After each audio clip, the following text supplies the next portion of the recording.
예배 앞두고 혼자서 기도하는 가운데 이런 찬송이 제 마음속에 솟아났어요.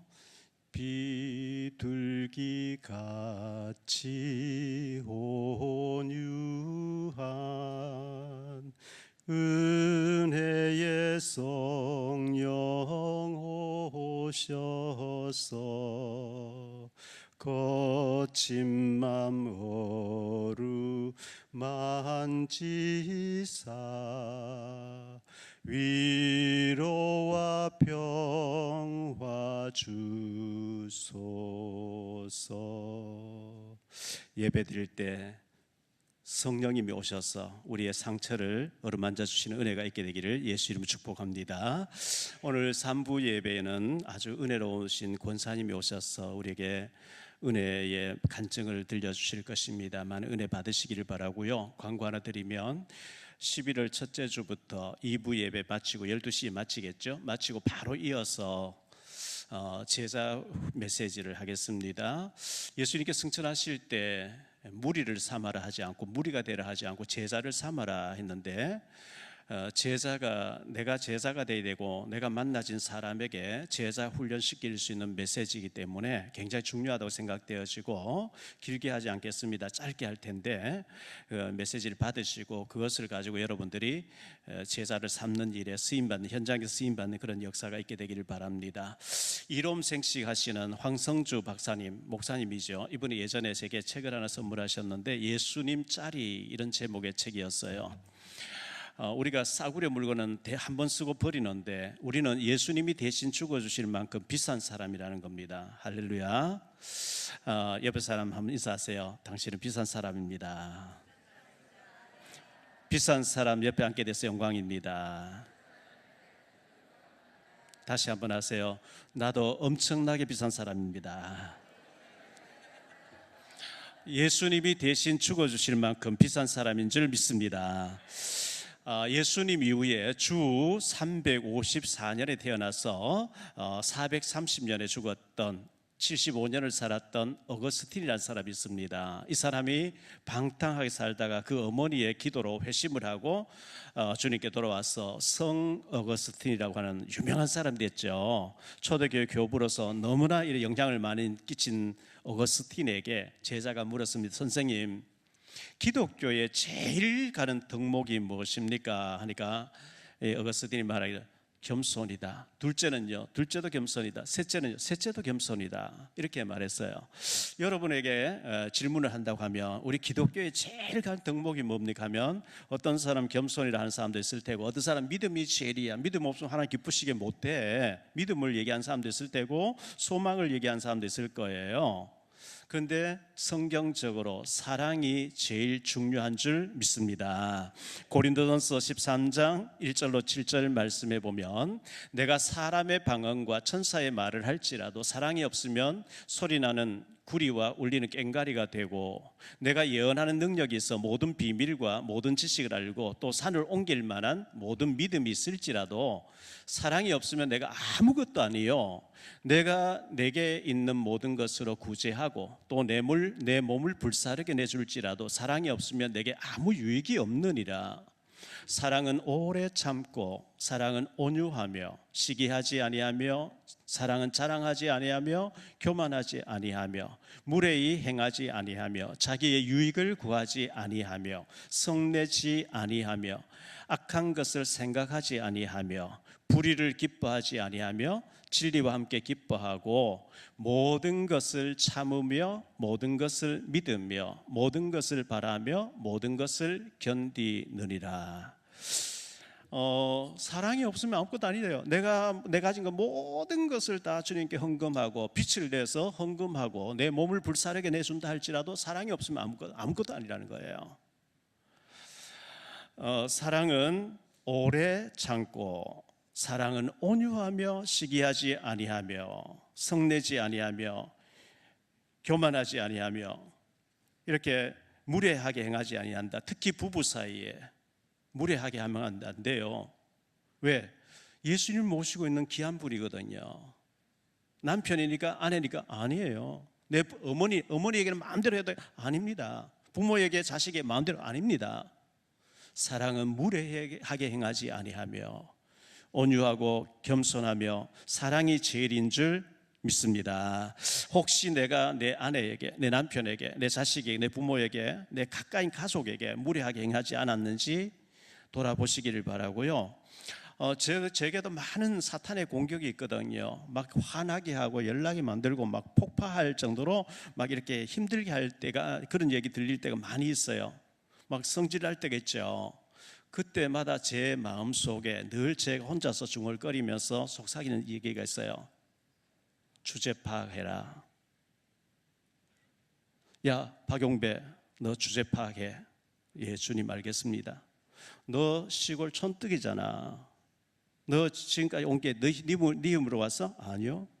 네 생명 네 것이야? 아니요. 네 건강 네 것이냐? 아니요. 그때마다 제가 주제 파악하게 하옵소서. 제 스스로에게 얘기하는 거예요. 우리 따라 하십시다. 주제 파악합시다. 주제 파악하는 사람은 교만하지 않아요. 주제 파악하는 사람은 무례하게 행하지 않아요. 억만 죄악 가운데 저주받고 멸망받아야 될 나를 예수님이 대신 죽어주시면 나를 구원해 주셨는데 내가 주제 파악 못하고 교만하다고요? 말이 안 되는 거죠. 주제 파악 안 된 사람들이 캄보디아 가서 일확천금을 노리다가 아마 그 당하는 사람 많이 있는 것 같고요. 그 지옥 아니겠어요? 전기 고문에 죽기도 하고 참 안타까운 일들이죠. 교만해서 좋아할 사람 아무도 없고 겸손해서 싫어할 사람 아무도 없어요. 은혜 받고 겸손한 사람들 다 되시기를 축원합니다. 안나라고 하는 시골 마을에서 자란 소녀가 있었는데요. 초등학교 1학년까지 3학년까지는 그 시골 마을에서 학교에서 자랐는데 4학년부터는 버스 타고 약간 도시로 나가서 학교를 다녀야 되는 안나라는 아이가, 소녀가 있었는데 이제 4학년 학급에 버스에 내려서 안내된 대로 들어갔는데 교실에 앉았는데 시골에서 온 아이를 거들떠 보지도 않고 좀 무시하는 그런 반 아이들 분위기 속에 선생님이 수업을 가르치기 위해서 들어와서 시험지를 나눠주면서 2주 전에 배웠던 세계 7대 불가사의를 적어라 하니까 애들이 막 적기 시작했어요. 근데 안나에게 선생님 오셔서 너는 2주 전에 강의를 못 들었으니 네 마음속에 생각하는 대로 7가지를 적어봐라 이렇게 얘기를 했다고 합니다. 그래서 아이들이 7대 불가사의를 중국의 만리장성, 로마의 콜로세움, 영국의 스톤헨지, 이집트의 피라미드, 이탈리아의 피사의 사탑, 그리고 인도의 타지말, 페루의 미추픽추 이제 사원, 이런 것을 쭉 적었다고 해요. 근데 이제 선생님이 하나의 적었는 것을 이렇게 설명했는데 마지막에 안나가 쓴 아이의 그 7대 불가사의를 설명을 하는데 안나가 뭐라고 적었냐니까 우리가 볼 수 있고 들을 수 있고 느낄 수 있고 웃을 수 있고 생각할 수 있고 친절할 수 있고 사랑할 수 있는 것이다. 이 선생님이 거기에 굉장히 감동을 받았어요. 아이들도 감동을 받았대요. 시력을 잃어버려서 볼 수 없는 사람 너무 많이 있고, 청각을 잃어서 듣지 못하는 사람도 많이 있고, 불안과 인색함으로 웃지 못하는 사람이 많이 있고, 나만 아니면 된다는 이기심 가진 사람 너무나 많이 있는데, 사랑할 수 있는 표현을 한다는 것, 또 웃을 수 있다는 것, 이 안나가 볼 수 있는 것, 들을 수 있는 것, 느낄 수 있는 것, 웃을 수 있는 것, 생각할 수 있는 것, 그리고 친절할 수 있는 것, 사랑할 수 있는 것, 감동적으로 기록한 거죠.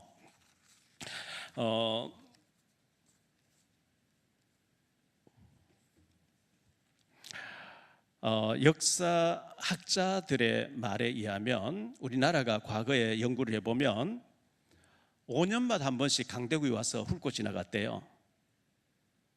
평균적으로 5년마다 한 번씩. 프랑스의 그 황제 나폴레옹의 전기를 읽어보면요, 어떤 신하가 저 중국 옆에 조선이라는 나라가 있는데 반만년 역사 가운데 한 번도 남의 나라를 침공하지 않는 그런 민족이 있답니다. 그런 나라가 다 있어? 언제 내가 한번 꼭 가봐야 되겠다. 나폴레옹 그런 얘기하는 게 제 기억에 남아 있거든요. 1592년으로 1598년에 7년간 임진왜란이 있을 때에 조선시대에 영의정을 지낸 서예 유성룡이라는 사람이 있습니다. 안동 풍산에 가면 그분의 묘지가 있는데 지난번 제가 묘지를 사진으로 영상으로 보여드렸죠. 제 장모님이 거기서 목회를 하시니까 제가 그 앞을 지날 때마다. 근데 유성룡 씨가 쓴 그 징비록이란 책을 여러분 가능하면 꼭 읽어보세요. 왜 그것을 기록했냐? 지금부터 약 400년 전에 일본이 우리나라를 완전히 무대로 삼고 가지고 놀았죠. 이순신 장군이 충성을 하면서 그 당시 사회상 이런 것을 낱낱이 기록을 해놓은. 왜 이걸 기록했냐?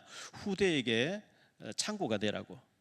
우리가 준비하지 않고 무방비 상태로 있으면 나라가 망할 수밖에 없다는 것을 그 당시에 처참한 준비되지 않은 모든 것을 기록을 해놓은 것이거든요.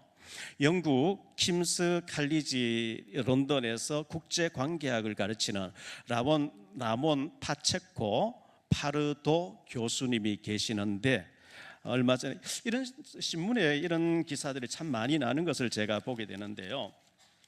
감동적으로 제가 읽어봤는데 개태연에 대해서도 나오고 하는데, 여기 보면 한국은 새우 아닌 고래라는 거예요. 적극 의견 내고 타국과 마찰도 감수해야 된다. 이분이 쓴 책이 새우 위에서 고래로 하는 책인데 제가 이제 흥미롭게 읽었는데, 옛날에는 우리나라가 새우였다는, 고래 싸우면 새우 등 터진다, 우리 그런 말 많이 하잖아요. 정말 1960년도만 해도 꼴찌에서 두 번째로 못 살 정도 최고의 빈국이었는데 70년 만에 세계 역사, 이런 역사가 없다는 거죠. 원조 받다가 원조를 준다, 이런 역사가 없다는 거예요. 이렇게 축복받은 것이 하나님이 보호하사 우리나라 만세인 줄 믿습니다. 이분의 얘기 들으면 곳곳에 각 나라마다 한류가 난리 났다는 거예요. K-팝에다가 K-뷰티에다가 K-드라마에다가 K-푸드에다가 K-방산 이런 게 개태연 해가지고 난리라는 거예요. 더 이상 대한민국은 세계 약 250여 개의 나라가 있는데 새우가 아니라는 거예요. 고래라는 거예요. 그런데 문제는 고래인데 고래인 줄 모르고 있다는 거예요. 우리 모두가 새우로 살다가 예수 그리스도의 능력을 힘입어 고래같이 축복되어지기를 예수 이름으로 축복합니다. 자, 예전에는 일본도 우리나라를 가지고 놀았고 중국에서도 우리가 어떤 사람 세워도 중국에 허락을 받고 대국에 이렇게 속국돼 있었는데 75년 동안 일본도 중국도 못 들어와요. 일본이 갑자기 착해져서 그럴까요? 중국이 갑자기 착해져서 그럴까요? 아닙니다. 미군이 딱 버티고 있으면 못 들어오는 겁니다. 하나님이 미군을 정착시켜서 우리나라를 보호해 주신 줄 믿습니다. 미국은요, 전 세계하고 싸워도 이길 만큼 막강한 힘이 있어요. 지금 전 세계에 약 10만 명 가까이 선교사를 파송해서 우리나라 한 2만 명 보내놓고 있죠. 하나님이 미국이란 강대국을 통해서 미군이 있으니까 못 들어오게 만들어서 그 사이에 우리나라는 세계적인 나라로 섰거든요. 이런 축복이 우리 모두에게 있어지게 되기를 바랍니다. 백석에서 공부하는데 미국의 암 전문 병원인 MD 앤더슨 암센터 종신 교수로 있는 김희선 박사님이 지금 사진이 나오죠. 특강을 몇 시간 하셨는데 여러 가지 얘기를 많이 하시더라고요. 미국 같은 데 수술을 잘 안 해준대요. 근데 우리나라는 의료 수급이 너무 낮아서 유지가 안 되니까 웬만하면 수술한다고 하라고 이렇게 얘기한대요. 그런 가운데 어떤 이제 한국에서 부모들이 아들을 유학을 보내가지고 하버드 대학 의과대학 나와서 이제 의학 박사로 만들었다는 거예요. 그런데 어느 날 하버드 다 졸업하고 의사가 됐는데 딱 아들이 선언을 했대요. 지금까지 내 인생을 살지 않고 엄마 아빠가 시킨 대로 했다는 거예요. 나는 꼭 똑같이 살고 싶지 않다. 이제부터 내 인생을 살겠다 하면서 의사하지 않고 LA 가서 바에서 술집에서 피아노 치면 노래 부르고 그걸 한다는 거예요. 그 부모가 봤을 때 열불나지요. 실컷 키워놨더니만은 술집에 가서 피아노 치고 있으니까 좀 하다 돌아오겠지. 안 돌아오니까 1년 만에 끌고 와서 멱살 잡고 막 흔들면서 니 죽을래 막 애가 자살해버렸대요. 그 아이의 엄마가 또 자살했다는 거예요. 교포 사회는 난리가 났었다고 이제 그런 얘기를 쭉 하시더라고요. 이제 수능 시험이 다가오는데 절대로 부모님들이 강요하지 마시고 도와주시고 울타리 되시고 발판 되어주고 네 하고 싶은 거 멋지게 해봐라. 믿음 안에서 격려하는 우리 모두가 되시기를 예수 이름으로 축복합니다. 예수님을 만난 사람 가운데 오늘 마리아의 헌신에 대해서 마리아 나사로의 동생 마리아에 대해서 세 가지로 말씀드리려고 합니다. 첫째로 생각할 말씀은 이 사건이 본문에 기록되어 있는 사건이 언제냐 하니까 종려 주간에 있었던 일입니다. 고난 주간에 있었던 일입니다. 고난 주간이 예수님께서 어린 나귀 새끼를 타시고 예루살렘 입성하시잖아요. 안식일 날 이후에 요즘 말로 하면 주일날이겠죠. 들어왔어요. 그리고 성전에 들어가서 성전 개혁을 하셨어요. 마가복음 11장 17절에 보면 이에 가르쳐 이르시되 기록된 바 내 집은 만민이 기도하는 집이라 칭함을 받으리라 하지 아니하였느냐. 너희는 강도의 소굴을 만들었도다 하시매, 예수님이 성전에 들어가셔서 의자를 막 들러 엎으시고 상을 뒤엎어버리고 헌금함을 엎어버렸어요. 회초리를 가지고 양과 염소를 막 내쫓으시면서 화를 내신 거예요. 내 집은 만민이 기도하고 예배드리고 은혜 받아야 되는데 너희들은 강도의 속을 호리대금하고 돈 바꿔주고 온갖 장난질을 하는 거예요. 예수님 너무 화를 내신 거거든요. 그렇게 성전 개혁을 하시고 난 뒤에 예수님이 베다니 마을로 옮기셨어요. 저녁에 그 베다니 마을이 나사로, 마르다, 마리아 3남매가 사는 동네인데 그곳에 잔치가, 예수님 위해서 잔치가 벌어졌대요. 잔치할세 이렇게 기록되어 있거든요. 잔치할세 1절 2절 말씀을 보겠습니다. 6월절 엿새 전에 금요일날 이제 예수님 못 박혀 죽으시게 되는데 엿새 전에 예수께서 베다니에 이르시니 이곳은 예수께서 죽은 자 가운데 살리신 나사로가 있는 곳이라. 거기서 예수를 위하여 잔치할세 마르다는 일을 하고 나사로는 예수와 함께 앉은 자 중에 있더라. 이렇게 말씀하고 있죠. 이 잔치하는 집이 나사로 집이 아니고 나사로에 살고 있는 집 옆에 어떤 옆집인 것 같아요. 마가복음 14장 3절에 보니까요, 예수께서 베다니 나병 환자 시몬의 집에서 식사하실 때에 한 여자가 매우 값진 향유를 곧 순전한 낫 한 옥합을 가지고 와서 그 옥합을 깨뜨려 예수의 머리에 부었다. 이렇게 기록되어 있어요. 나병 환자 시몬의 집에서 잔치가 벌어졌다고 기록하고 있어요. 시몬이라는 사람이 나병 환자인데 이 병이 낫지 않으면 건강한 사람 접근하면 안 돼. 격리되도록 돼 있어. 유대 법이 그래 돼 있어요. 민수기, 레위기서 13장, 14장 그래 돼 있어요. 그런데 예수님과 제자들과 많은 사람들이 모여서 그 집에 잔치를 하는 걸 봐서 예수님이 이 나병 환자를 고쳐 주셨단 말이죠. 만약에 안 고쳐 주셨다 하면 이 시몬이 얘기했겠죠. 죽은 나사로 장례치는 나흘된 사람 살리신 주님, 나 병도 좀 나의 병도 좀 고쳐주세요. 어쨌든 예수님이 언제 고쳐주는지 모르는데 나병 환자였던 시몬의 집에서 잔치가 벌어졌어요. 우리가 주님을 잔치해드릴 방법이 있어요. 이 나사로 마을에, 베다니 마을에 시몬의 집에 잔치가 벌어졌던 것처럼 오늘 우리가 예수님을 어떻게 잔치를 해드릴 수 있겠냐. 만약에 예수님이 육신을 입고 우리 집에 방문한다고 하면 여러분 얼마나 기쁘겠어요. 시장 봐서 정성껏 식사 대접할 텐데 예수님은 그런 방법으로 우리에게 오시지 않거든요. 보좌 우편에 계시고 재림주로 오시겠죠. 우리가 오늘 예수님을 잔치해드리는 방법이 있는데 누가복음 15장 3절로 7절입니다. 예수께서 그들에게 이 비유로 이르시되 너희 중에 어떤 사람이 양 100마리가 있는데 그 중에 하나를 잃으면 99마리를 들에 두고 그 잃은 것을 찾아내기까지 찾아다니지 아니하겠느냐. 또 찾아낸즉 즐거워 어깨에 메고 집에 와서 그 벗과 이웃을 불러 모으고 말하되 나와 함께 즐기자. 나의 잃은 양을 찾아내었노라 하리라. 내가 너희에게 이르노니 이와 같이 죄인 한 사람이 회개하면 하늘에서는 회개할 것 없는 의인 99으로 말미암아 기뻐하는 것보다 더하리라. 한 마리 양을 잃어도 99마리 있잖아요. 그 한 마리 찾았다고 잔치 열어버리면 잔치 비용이 더 들 텐데요. 그런데도 왜 잔치를 하느냐? 그만큼 양을 사랑한다는 의미죠.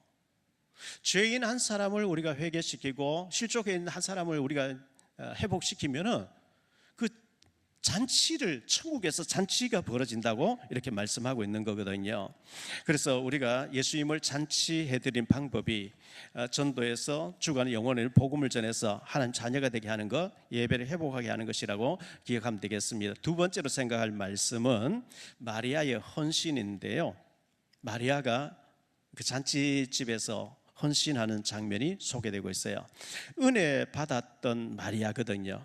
마리아는 평상시에 은혜 생활, 성령 충만한 생활, 믿음 생활을 잘하는데 은혜 받았던 마리아인데요. 누가복음 10장 38절로 42절을 보겠습니다. 그들이 길 갈 때 예수께서 한 마을에 들어가시며, 베다니 마을에 들어갔었어요. 마르다라 이름하는 한 여자가 자기 집으로 영접하더라. 그에게 마리아라는 동생이 있어 주의 발치에 앉아 그의 말씀을 들으니 마르다는 준비하는 일이 많아 마음이 분주한지라 예수께 나와 이르되 주여 내 동생이 나 혼자 일하게 두는 것을 생각하지 아니하시나이까 그를 명하사 나를 도와주라 하소서. 주께서 대답하여 이르시되 마르다야 마르다야 네가 많은 일로 염려하고 근심하나 몇 가지만 하든지 혹 한 가지만이라도 족하니라. 마리아는 이 좋은 편을 택하였으니 빼앗기지 아니하리라 하시니라. 예수님 혼자 오신 게 아닙니다. 12제자가 기본적으로 따라오죠. 누가복음 10장에 보면 70인 중직자 또 따라다녀요. 그럼 벌써 80명이 넘죠. 일행들 중에 여자들 봉사하는 사람 따라온 사람 100명이 넘는 사람들이 왔을 텐데 마르다가 혼자서 지금 부엌에 준비하고 있는 거예요. 요즘처럼 수도꼭지 탁 틀면 물이 나오는 그런 시대가 아니잖아요. 물 길러 와야 되고 채소 뽑아서 씻고 준비해야 되는데 마르다는 지금 분주해 죽겠는데 마리아가 안 나와요. 방 안에 앉아서 예수님 발자 앞에 아멘 아멘 은혜 받고 있어요. 언니가 화가 난 거예요. 예수님 나 혼자 일하게 두시는 이 동생을 좀 꾸짖어서 언니를 도와주라 하세요. 예수님께서는 마르다야 마르다야 네가 여러 가지 준비하는데 분주하냐? 한 가지만 해도 돼. 이 마리아는 좋은 편 말씀을 붙잡고 은혜 받는 쪽을 택했으니 결단상을 잃지 아니하리라 이렇게 칭찬하신 거거든요. 여러분 유튜브에 마마클럽이라고 치면 마마클럽이 전국적인 조직이 돼 있는데요. 저도 거기에 지금 화요일 한 달에 한 번 매월 둘째 주 10시부터 11시 반까지 기도회를 하는데 목사님들이 짧게 설교하고 여자분들이 모여가지고 저 부산에 조금엽이라고 하는 권사님이 마리아처럼 은혜 받고 마르다처럼 헌신하자 이래가지고 마마클럽 기도운동을 일으켰는데 지금 전국적인 해외적인 조직이 돼서 저는 그 마마클럽 기도에 참석할 때마다 대한민국이 복을 받는 것이 이렇게 보이지 않게 뜨겁게 나라를 위해서 목회자를 위해서 다음 세대를 위해서 북한을 위해서 선교사를 위해서 이렇게 1시간 반다고 뜨겁게 기도하는 사람들이 곳곳에서 있기 때문에 이 대한민국이 복을 받는 줄 믿습니다. 가능하면 매월 둘째 주 화요일 날 오전 10시에 마마클럽에 여러분 많이 가셔서 은혜 받으시고 같이 기도했으면 좋겠습니다. 그리고 지극히 비싼 향유를 예수님께 부어드렸거든요. 이 마리아가 예수님께 지극히 비싼 향유를 부어드렸다고 기록하고 있습니다. 3절 말씀을 볼게요. 마리아는 지극히 비싼 향유 곧 순전한 나드 한 근을 가져다가 예수의 발에 붓고 자기 머리털로 그의 발을 닦으니 향유 냄새가 집에 가득하더라 이렇게 말씀하고 있는데요. 여기 분명히 요한은 마리아가 예수님의 발에다가 향유를 부어드렸다 했는데 마태복음 26장 6절로 7절에는 이렇게 말씀합니다. 예수께서 베다니 나병 환자 시몬의 집에 계실 때에 한 여자가 마리아를 가리키죠. 한 여자가 매우 귀한 향유 한 옥합을 가지고 나와서 식사하시는 예수의 머리에 부으니 머리에 부었다는 거예요. 그럼 이제 종합해 보면 머리에도 붓고 발에도 부었다 이렇게 이제 표현해야 되겠죠. 머리와 발에 향유를 부어드린 이 마리아인데요. 비싼 향유를 예수님 머리에도 부어드리고 발에도 부어드렸는데 왕이 침식할 때 구약시대 왕이 침식할 때 머리에 기름을 부었어요. 이 머리에 부어드렸다는 것은 예수님 당신은 나의 왕이십니다. 여러분 사탄의 머리를 깨뜨리신 예수님이지만 예수님 나를 다스리고 통치하는 나의 왕인 줄 믿으시기 바랍니다. 그리고 발에 부어드렸 2000년 전에 중동 지역에서는요 수돗물 같은 게 없잖아요. 먼지가 많이 그때는 아스팔트 같은 게 없어요. 아스팔트 잘 없고 미국 같은 데 가보면 특히 유지된 데 가면 전부 잔디예요. 잔디 푸른 잔디예요. 저 푸른 초원이에요. 그런데 중동 지역에는 모래가 많고 샌들 신고 다니면 전부 발에 먼지거든요. 주인이 밖에 나갔다 오면 의자에 앉혀놓고 종이대에 물 떠와서 주인의 발을 씻기거든요. 그런데 마리아는 예수님의 발에다 그 향유를 붓고 머리털로 닦아드렸다. 예수님, 당신은 나의 주인이십니다. 당신은 나의 왕이시요 나의 주인이십니다. 이 고백이 우리 모두의 고백이 되기를 축원합니다. 세 번째로 생각할 말씀인데요, 분노하는 가룟 유다예요. 그 광경을 지켜보는 제자들 가운데, 무리들 가운데 이 가룟 유다가 너무너무 화를 내는 거예요. 분노하는 가룟 유다와 제자들인데요, 유다가 충동질을 막 하니까 다른 제자들도 막 같이 흥분해서 분노하는 거예요. 4절 5절 말씀 보겠습니다. 제자 중 하나로서 예수를 잡아줄 가룟 유다가 말하되 이 향유를 어찌하여 300데나리온에 팔아 가난한 자들에게 주지 아니하였느냐 하니, 이 향유를 하였느냐 하니 이렇게 말씀하고 있습니다. 너무너무 이 300데나 비싼 건데 마태복음 26장 8절 9절에 이렇게 얘기를 하고 있어요. 제자들이 보고, 가룟 유다만 한 게 아니라 가룟 유다가 선동하니까 제자들이, 여러 제자들이 보고 붕괴하여 이르되 무슨 의도로 이것을 허비하느냐, 이것을 비싼 값에 팔아 가난한 자들에게 줄 수 있었겠도다 하거늘, 같이 이제 막 흥분하는 거예요. 왜 이것을 낭비하고 허비하느냐. 허비한다는 말의 뜻이 헛되이 낭비하다, 헛되이 쓰다, 낭비하여 버리다 이런 뜻이거든요. 왜 이렇게 비싼 향유를 이렇게 허비하느냐, 막 성질내는 거 있죠. 6절 말씀 보니까요, 이렇게 말하면 가난한 자들을 생각함이 아니요 그건 도둑이라 동계를 막고 거기 넣는 것을 훔쳐가기 위해서 그렇게 하더라. 구제란 좋은 말을 하면 사실은 그 목적은 자기가 훔쳐가려고 그렇게 흥분했다, 이렇게 기록하고 있어요. 미국에 존 F 케네디 대통령이 있었죠. 암살당했죠. 유명했던 사람이죠. 그는 말하기를, 내가 국가가 나에게 무엇을 해주기를 원하지 말고 내가 국가를 위해서 무엇을 할 것인가 생각하라 그랬거든요. 교회가 나에게 무엇을 해줄 것인가 생각하지 말고 여러분들이 내가 교회를 위해서 어떻게 헌신할 것인가, 주님이 내게 어떻게 해줄 것인가, 그건 축복이 따라올 거예요. 내가 주님 위해서 어떻게 헌신하죠? 이렇게 하는 게 맞습니다. 같이 붕괴하는 제자들이 있었어요. 같이 막 흥분, 가룟 유다가 선동하는 같은 제자들이 흥분했는데 마태복음 26장 8절 보니까요, 제자들이 보고 붕괴하여 이르되 무슨 의도로 이것을 허비하느냐. 예를 들어서요, 교회 안에 보험하는 사람이 있어요. 보험하서 몇 사람이 있어요. 교회에 교역자들 아니면은 차량 모든 보험을 내인데 들어야 된다고 다투고, 또 다른 사람은 네가 뭔데, 싸움 붙는 거예요. 예를 들어서 마트 하는 사람이 있어요. 교회 모든 행사할 때 우리 마트에 물건 써줘야 돼. 그래서 싸우면 안 되죠. 우리 교회는 그런 사람 없는데, 예를 들면 그래요. 모든 교회 행사는, 공사는 내가 해야 돼. 왜? 내가 수입 올려야 되니까. 이래가 싸우는 거예요. 그 동기가 들어가 버린 그래 되는 거거든요. 뭐 좋은 얘기니까 이름 밝혀도 괜찮겠죠. 우리 문두은 장로님 같은 경우에 아주 그 고기 도매점을 하시는데 교회 행사 있을 때마다 무료로 그렇게 많이 지금까지 얼마나 헌신하실지 몰라요. 매달 또 건축금 100만 원씩 꽂고 해주시는 거죠. 아무 동기 없이 그냥 헌신하시는 거예요. 그런 사람이 있는가 하면 어떤 사람 너무 계산적으로 막 혈기내고 싸우고 막 붕괴하고, 그런 사람 우리 교회는 한 사람도 없게 되시기를 바랍니다. 예수님의 칭찬이 이 마리아에게 있었어요. 예수님이 너무너무 칭찬하셨는데요, 지극히 비싼 향유 300데나리온이라고 그랬거든요. 1데나리온이 남자 하루 품삯이래요. 요즘 말로 일당이 10만 원 받는다 하면 3천만 원이에요. 20만 원 받는 사람이 6천만 원이에요.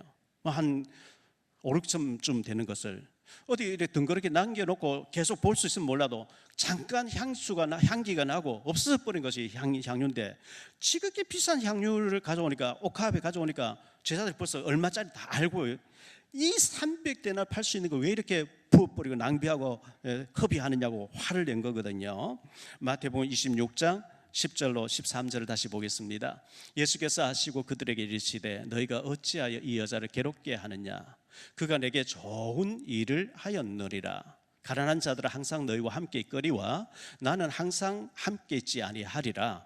이 여자가 내 몸에 이 향유를 부은 것은 내 장례를 위하여 함이니라. 내가 진실로 너희에게 이르노니 온 천하에 어디서든지 이 복음이 전파되는 곳에서는 이 여자가 행한 일도 말하여 그를 기억하리라 하시니라. 예수님은 사람 심령 상태 곁들여 보시는 분이잖아요. 마리아가 막 흥분해서 어쩌다가 막 이렇게 자기 생책내려 한 게 아니고 평상시에 말씀을 너무너무 잘 들었던 이 가까이 있어 말씀 듣던 마리아가 내가 죽어야 된다는 알고 내 장례를 위해서 기름 부어줬다고 예수님 칭찬하시면서 온 천하에 어디서든지 이 복음이 증거되는 곳에는 마리아의 헌신도 기념하게 하리라 축복하신 거예요. 결론적으로 말씀 맺습니다. 결론의 첫 번째로 감격하여 헌신하는 마리아예요.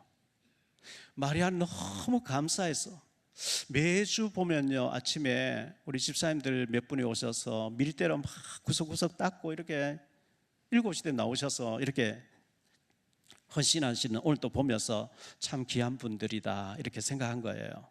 너무 감사해서 감격한 마음으로 교회에 와서 헌신하는 거죠. 제 장모님이 교회를 5군데 지었고 6군데 지금 짓는다고 500평 땅을 사놓고 그때를 위해서 땅을 조금만 사놨는데 이게 안 팔려서 지금 현재 못 짓고 계시는 가운데 이번 추석 때 가보니까 제가 드린 용돈 같은 걸 안 쓰고 교회 짓는 데 써야 된다고 2천만 원 모아놓은 거예요. 지금 교회 재정이 없어서 그걸 이번 달에 빌려서 쓰게 됐는데요. 저희 교회가 34년 전, 35년 전에 지을 때, 시작할 때에 가수원 하나 팔아서 3천만 원, 제 전세금 1천만 원, 이 4천만 원가 시작한 거거든요.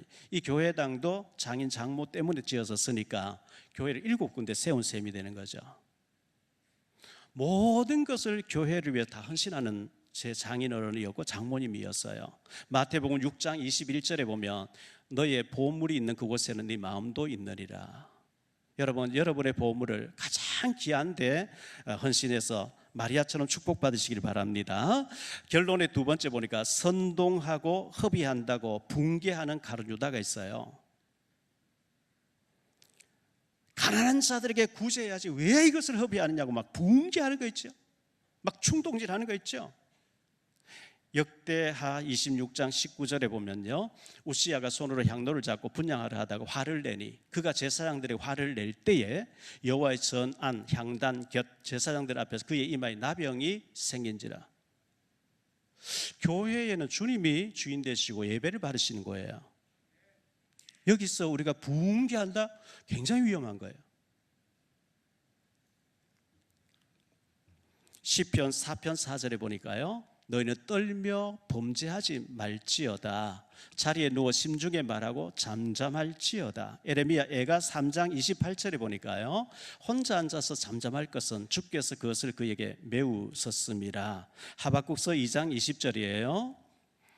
하박국서 2장 20절에 오직 여호와는 그 성전에 계시니 온천하는 그 앞에서 잠잠할지어다. 스바냐서 1장 7절에 보면 주 여호와 앞에서 잠잠할지어다. 스가랴서 2장 13절에 보면 무릇 혈기 있는 모든 자들이 여호와 앞에서 잠잠할 것은 여호와께서 그 성소에서 일어나심이라 이렇게 말씀하고 있어요. 제 친구 목사님이 큰 한 5천 명 모이는 교회 목사님으로 계신 데가 설교를 들어보는 가운데 그런 얘기를 하더라고요.